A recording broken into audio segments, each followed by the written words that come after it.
안녕하세요. 성경을 공부하다 39번째 시간이죠.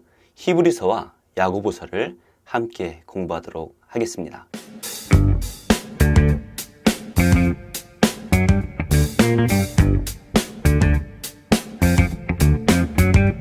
히브리서는 히브리인들에게 보낸 편지라는 제목을 가지고 있습니다.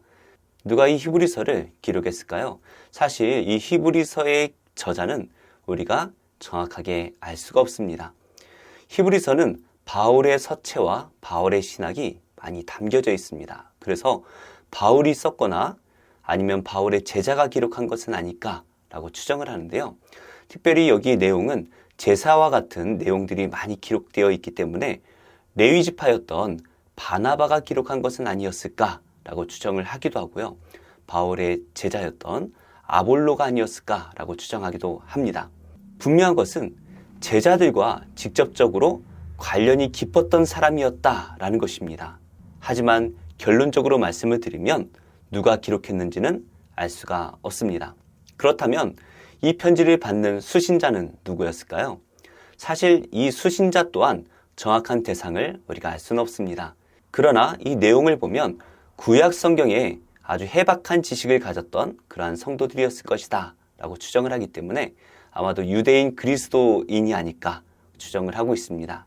그래서 그 제목이 바로 히브리서인데요.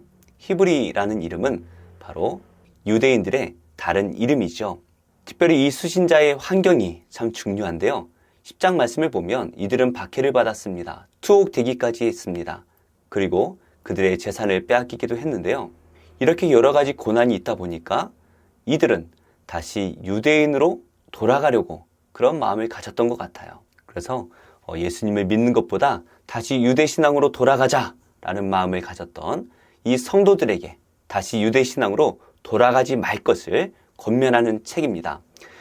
이 책은 수신자들을 향하여서 믿음이 약한 자다라고 말을 하고 있는데요.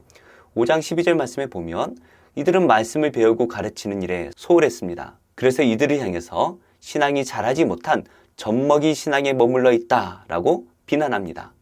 특별히 이들은 모이기를 패하는 습관을 가졌다라고 말을 하는데요. 이렇게 예수님을 믿고 은혜를 경험하고 신비로운 체험까지 했던 이들이 다시 유대교로 돌아가려는 그러한 모습을 바라보면서 한번 은혜를 경험하고 타락을 하게 되면 다시는 회개할 수가 없을 것이다. 그래서 더 큰 형벌이 그들을 기다리고 있다라고 경고합니다.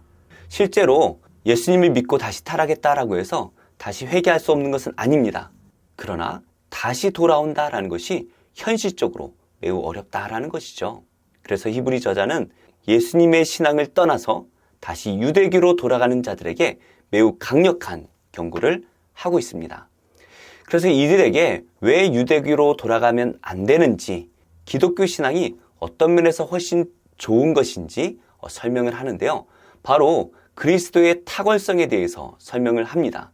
그래서 유대교로 돌아가는 것은 어리석은 것이다. 우리는 정말 좋은 신앙을 가지고 있는 것인데 왜 어리석게도 다시 유대교로 돌아가려고 하느냐라는 것을 말합니다. 그리고 그들이 돌아가게 된다면 더 큰 형벌을 받을 것이다 라고 경고하는 것이죠. 하지만 현실적으로 예수님을 믿는 것 때문에 너무나 큰 박해와 핍박이 있었습니다. 그래서 이 저자는 이렇게 고난을 당하는 성도들을 향해서 믿음으로 참고 인내할 것을 권면하는데요. 특별히 11장은 우리가 믿음의 장으로 알려져 있습니다. 여러 믿음의 사람들이 등장을 하는데요. 우리가 잘 알고 있는 말씀이죠. 믿음은 바라는 것들의 실상이요 보이지 않는 것들의 증거니라는 이 말씀 이후에 수많은 믿음의 사람들을 등장시킴으로써 이 위대한 믿음의 사람들과 같이 우리도 믿음으로 고난을 참고 인내해야 된다라는 것을 권면하고 있습니다. 그러면서 먼저 예수님께서 어떻게 탁월하신가라는 것을 설명합니다. 먼저 태양과 광채의 비유를 통해서 예수님은 하나님의 영광의 광채이시다라는 것을 설명합니다. 그러니까 우리가 믿는 이 예수님은 하나님의 영광 그 자체라는 것이죠. 그리고 이 예수님은 하나님의 본체의 형상이라는 것입니다. 그래서 우리가 예수님을 믿는 것은 바로 하나님을 믿는 것이다 라는 것을 설명하는 것이죠.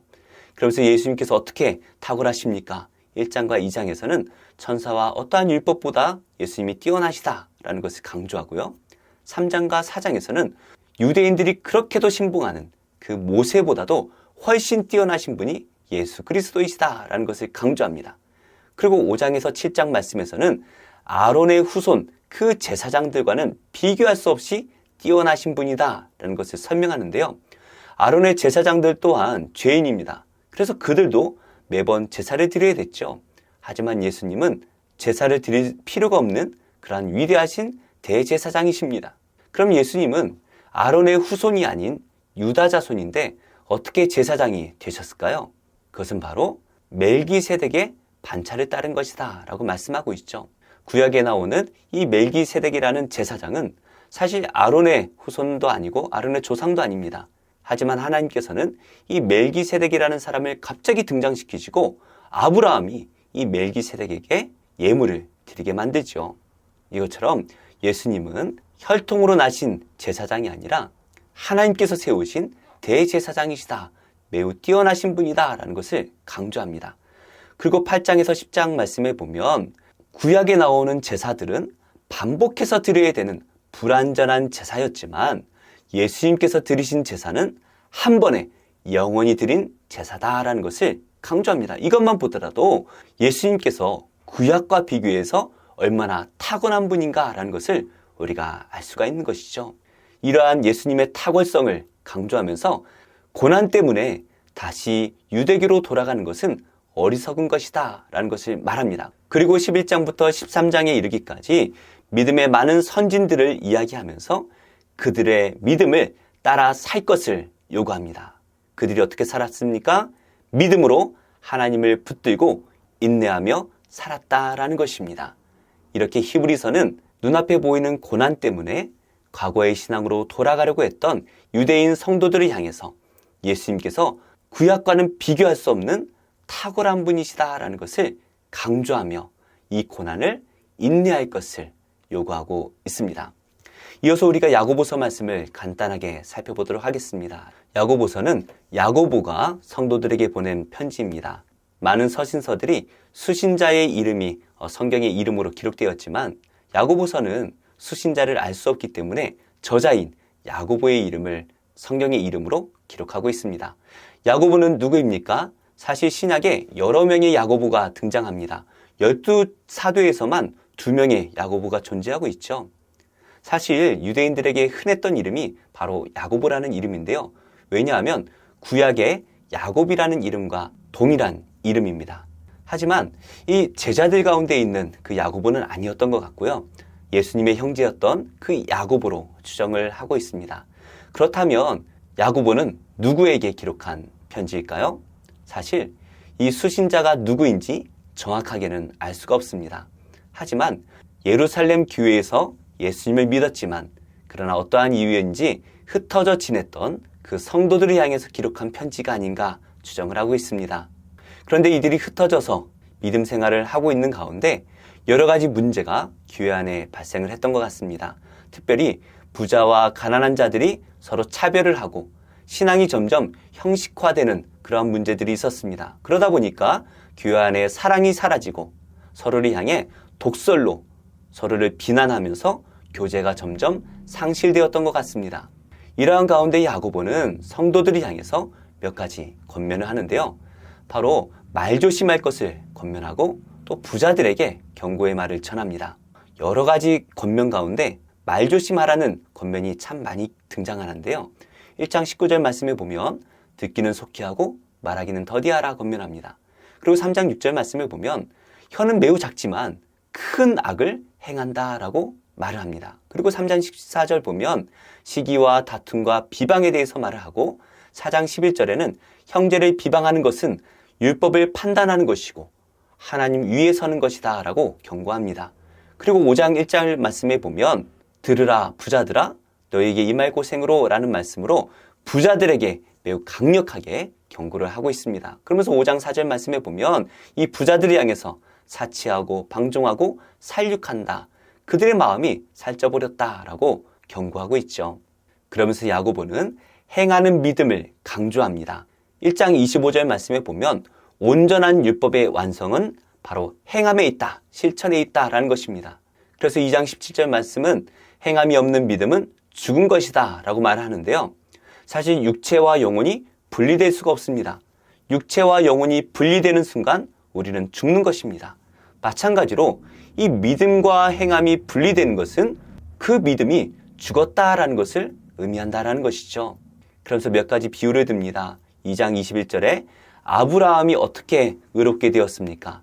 그가 행함으로 의롭게 되었다라는 것이죠. 23절 말씀에 보면 아브라함이 하나님을 믿었다. 이 믿음을 의로 여기셨는데 아브라함이 하나님을 믿은 이 의가 하나님을 온전히 쫓는 행함으로 나타났다라는 것이죠. 이렇게 야고보서에는 행함에 대해서 매우 강조합니다. 그러다 보니까 이 행함과 믿음, 이 사이에 좀 갈등이 생기는 것 같아요. 무슨 말씀인가 하면 로마서와 갈라디아서에는 행위로 구원을 받는 것이 아니라 우리가 믿음으로 의를 얻는다라고 강조하지 않았습니까? 그런데 야고보서는 어떻습니까? 행함으로 의롭다 하심을 받는다라고 강조하는 것입니다. 그래서 우리가 좀 잘못 이해를 하면 로마서와 갈라디아서는 행위로 구원을 받는 것이 아니고 오직 믿음으로 구원을 받는 것이다. 행위가 필요 없다라고 오해할 수가 있죠. 또 야고보서를 오해하면 행함으로 구원을 받는 것이지 믿음으로 구원을 받는 것이 아니다라고 오해할 수가 있습니다.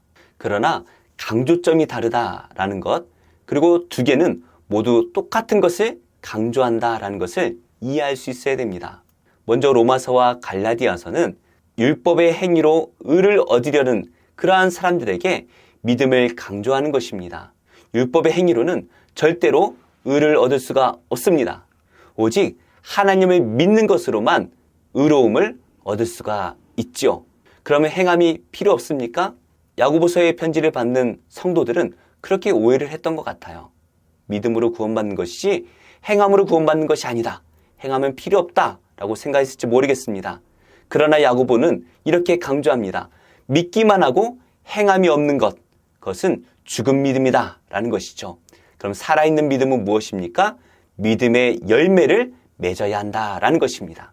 그러니까 야고보서가 믿음이 필요 없다라는 것을 강조하는 것이 아니라 믿는 자들이라면 열매를 맺어야 한다라는 것을 강조하는 것이죠. 그래서 야고보서 2장 18절은 이렇게 말하고 있습니다. 너는 믿음이 있고 나는 행함이 있으니 행함이 없는 내 믿음을 내게 보이라. 나는 행함으로 내 믿음을 내게 보이리라. 믿음이 있다라고 말만 하는, 그렇게 하면서 행함이 전혀 없는 사람들, 과연 그것이 믿음이 있는 것일까요? 그러한 자들에게 야고보는 나는 행함으로써 나의 믿음을 보여줄 것이다 라고 말하고 있는 것입니다. 믿음은 반드시 행함으로 열매 맺어야 한다라는 것이죠. 그래서 사실은 로마서와 갈라디아서도 행위를 언급하지 않는 것이 아닙니다.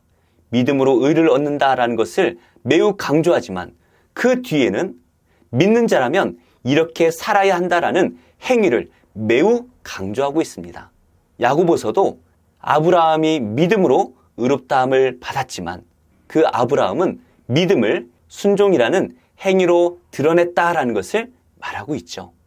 그러므로 행함과 믿음은 상충되는 것이 아니라 행함과 믿음은 하나가 되어야 한다라는 것을 모든 성경이 강조하고 있는 것입니다.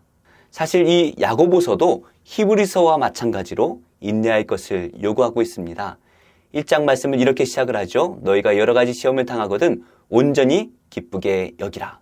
마지막 5장 말씀도 이렇게 말씀하고 있습니다. 인내하는 자를 우리가 복되다 하나니 너희 중에 고난 당하는 자가 있느냐? 그는 기도할 것이요. 야고보서를 받는 이 성도들도 여러 가지 고난으로 힘든 상황에 있었던 것 같습니다. 그들을 향하여서 야고보는 믿음으로 인내할 것을 요구하고 있습니다. 그리고 야고보서 5장 20절 마지막 말씀에는 이렇게 결론을 맺습니다. 죄인을 미혹된 길에서 돌아서게 하는 자가 그의 영혼을 사망에서 구원할 것이며 허다한 죄를 덮을 것이니라. 야고보는 잘못된 신앙에 빠져서 교회를 떠나는 많은 성도들을 돌이키는 것, 그것이 매우 중요한 일이다라는 것을 우리에게 강조하고 있습니다. 이렇게 우리가 히브리서와 야고보서를 공부를 했는데요. 히브리서를 간단하게 요약을 해보면요. 히브리서의 저자는 알 수가 없습니다. 그러나 그 수신자는 유대 그리스도인이다라는 것을 우리가 알 수가 있죠. 그들은 고난받는 중에 있었습니다. 그래서 유대교로 전향하려는 많은 사람들이 있었던 것 같아요. 그러나 히브리서 저자는 구약과 비교해서 예수님이 얼마나 탁월하신 분인가라는 것을 강조합니다. 그리고 믿음으로 이 고난을 인내할 것을 요구하고 있습니다. 야고보서는 어떻습니까? 야고보가 흩어진 유대인들에게 보낸 편지인데요. 믿음의 열매가 바로 행함이다라는 것입니다. 그래서 믿는 자라면 마땅히 행위라는 열매를 맺어야 한다라는 것. 만약에 행함이 없다라면 그 믿음은 죽은 믿음이다라는 것이죠. 그래서 믿음과 행함은 반드시 같이 가야 한다라는 것을 우리에게 말씀하고 있습니다. 야고보서를 받는 이 성도들 또한 고난 가운데 있었습니다. 그들에게 기도하며 인내할 것을 요구하고 있습니다. 지금 한국교회가 이 히브리서와 야고보서의 성도들의 그 상황 가운데 있지 않은가 생각됩니다. 하나님을 부인하는 이 세상의 흐름 속에서, 그리고 돈을 우상으로 섬기고 있는 이 세상 가운데서 많은 성도들이 교회를 떠나가고 있습니다. 이러한 때에 이 세상과는 비교할 수 없이 탁월하신 예수 그리스도를 우리가 믿음으로 바라보며 이 고난을 믿음으로 참고 견디는 복된 성도님들이 되시기를 예수님의 이름으로 축복합니다. 좋은 교회, 좋은 TV.